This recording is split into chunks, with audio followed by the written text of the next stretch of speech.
কিয়ামতের উদ্দ বেশি রাখা গেল আছে হ্যাঁ অবস্থা আসি যারা কিয়ামত হইলে মানুষের ডরানোর কথা। আল্লাহ বলছেন কোরআনে ইজা জুলজিলাতিল আরদু জিলজালাহা, পৃথিবী বিশাল কম্পনে প্রকম্পিত হবে। আর এমন বান্দা বের হয়েছে কিয়ামতে কি নিরুদ্ধ বেশি রাখা ফেলার, নাউযুবিল্লাহ মিন যালিক। বাউন্ডারি আমাকে দিতে দিচ্ছে না। রোজা থারা আসলে আমার মন চাচ্ছে আমি সিজদা দিব আমার নবীর রোজা থারে, কিন্তু শরীয়তের বাউন্ডারি আমাকে সিজদা দিতে দিচ্ছে না। রোজা থারের এই অবস্থা, আপনার বাবার দাদার কবরে কিভাবে আপনি সিজদা দেওয়াচ্ছেন? কি শুরু করেছেন এগুলা? মাজারের নামে বদনামি করতেছেন মানুষকে। ইসলাম থেকে, সুন্নিয়ত থেকে আল্লাহর ওলিদের যে মহব্বত ছিল সেটাকে আপনারা কলঙ্কিত করে ফেলেছেন। আমরা মানুষকে বোঝাতে পারছি না আপনাদের দ্বারা, যারা এগুলা নিয়ে বদনামি শুরু করে দিয়েছেন। সবাই বলুন নাউযুবিল্লাহ। কি তাওয়াফ? তাওয়াফ এক জায়গায় শুধু বাইতুল্লাহ, আর কোন জায়গায় তাওয়াফ চলবে না।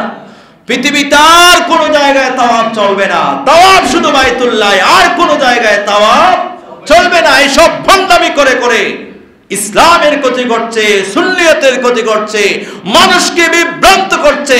মানুষের অন্তরে যে আল্লাহর ওলিদের মহব্বত ছিল আস্তে আস্তে বের হয়ে যাচ্ছে। এই সব ভণ্ডামি দেখে দেখে, বন্ডামি দেখে দেখে বিভিন্ন দরবারে সব চালু হয়ে করে দিয়েছে। ইসলামের নামে তাওয়াফ করছে, মাজারে তাওয়াফ শুরু করে দিয়েছে। সবাই বলুন না, এইগুলা শিয়াদের এক একটা এজেন্ডে পরিণত হচ্ছে। ওই দরবারগুলোর খাদেম ওয়ারিদ যারা আছে তাদেরকে শিয়ারা বড় বড় অ্যামাউন্টের টাকা দিচ্ছে, কিনে ফেলতেছে। এই ধরনের ভণ্ডামিগুলা শুরু করে দিয়েছে। তাওয়াফ শুধু বাইতুল্লাহ, আর কোন জায়গায় তাওয়াফ চলবে না। রওজা থার, আল্লাহর হাবিবের রওজা থার আর শাহ আজিমের চেয়ে দামি ইমাম আযম আবু হানিফা সহ, আব্দুল হক মুহাদ্দিস দেহলভী সহ ফতোয়া শামিতে আরো বিভিন্ন কিতাবে যেই মাটির দাম, সেখানে তাওয়াফ করে নাকি? নাই তো, সেখানে তাওয়াফ নাই। জামি রহমাতুল্লাহ আলাইহি বলছেন আমার যদি সুযোগ হলে আমি করতাম, কিন্তু আমার সুযোগ হচ্ছে না। শায়েররা বলতেছেন আমার মন চাচ্ছে আমার নবীর চৌকাঠে যখন আসি আমার কপালটা ঝুঁকিয়ে একটা সিজদা দেব, কিন্তু শরীয়তের দেয়াল আমাকে দিতে দিচ্ছে না। সবাই বলুন সুবহানাল্লাহ। শরীয়তের বাউন্ডারি আমাকে দিতে দিচ্ছে না। রোজা থারা আসলে আমার মন চাচ্ছে আমি সিজদা দিব আমার নবীর রোজা থারে, কিন্তু শরীয়তের বাউন্ডারি আমাকে সিজদা দিতে দিচ্ছে না।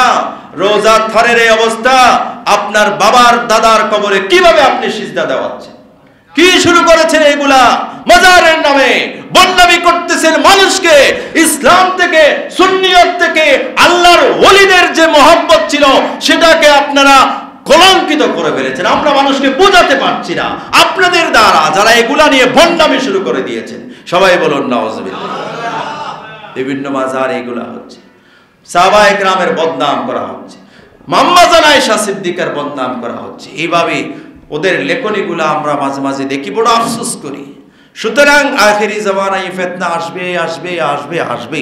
এখন আমি কোরআন হাদিস যা অল্প জানি, এগুলা দিয়ে আমি নিজে গবেষণা করে দেখলাম ইমাম মাহদী আলাইহিস সালাম আসার আগ পর্যন্ত আর কোন ইমামের দ্বারা এখানে হক কায়েম করা সম্ভব হবে না। আর কোন আলেম ইমামের দ্বারা সবাই এক হওয়া সম্ভব হবে না। ইসলাম, হক এগুলা কায়েম করা সম্ভব হবে না। ইমাম মাহদী আলাইহিস সালাম যখন আসবে তখন উনি নিজে নিজে বলবেন আমি মাহদী। আল্লাহর ঘর বাইতুল্লাহ শরীফ যখন তাওয়াফ করবে, হাজরে আসওয়াদ এবং মাকাম ইব্রাহিমের মাঝখানে আল্লাহর ওলিরা, সেই যুগে যারা আল্লাহর ওলি থাকবে, বিশেষ করে সিরিয়ার শামের যারা আউলিয়া ইকরাম থাকবে, ওনারা ওনাকে চিনতে পারবেন, উনি মাহদী। ওনাকে চিনতে পারবেন, ওনাকে বলবেন আপনি আল্লাহর খলিফা মাহদী, আপনি ইমামতের দায়িত্ব গ্রহণ করুন। সবাই বলুন সুবহানাল্লাহ। এইভাবেই তিনি ইমামের দায়িত্ব দিবেন, ইমামতের দায়িত্ব তিনি গ্রহণ করবেন। আবার বহু জায়গা থেকে মাঝে মাঝে বলা হচ্ছে ইমাম মাহদী বের হয়ে গেছে, এমন হয়েছে তেমন হয়েছে, দাজ্জাল বের হয়ে গেছে, বহুত মৌলহুদুম বাইরে দেয়। তো মিশাতা হদ দি কিনতে দিয়ে রে টিয়া হামাই বেললে ফেসবুক মিশাতা কিনতে দিয়ে রে ফেসবুক কি হামন টিয়া হামাই বেললে, নাউজুবিল্লাহ। না হ্যাঁ, এগুলা দিয়ে দিয়ে ফেসবুকের টাকা কামানোর জন্য ইমাম মাহাদি বের হয়ে গেছে, উপরে লিখে দিবে দাজ্জাল বের হয়ে গেছে, এমন হইছে তেমন হইছে। এইগুলা মানে কিয়ামতের উদ্য বেশি রাখা গেল আছে। হ্যাঁ, অবস্থা আসি যারা কিয়ামত হইলে মানুষের ডরানোর কথা। আল্লাহ বলছেন কোরআন, ইজা জুলজিলাতিল আরদু জিলজালাহা, পৃথিবী বিশাল কম্পনে প্রকম্পিত হবে। আর এমন বান্দা বের হয়েছে কিয়ামতে কি নিরুদ্ধ বেশিয়ে রাখা ফেলার, নাউযুবিল্লাহি মিন যালিক। এই ফিতনার সময় আল্লাহ আমাদেরকে হেদায়েতের মধ্যে রাখুন, হেদায়েতের উপরে রাখুন।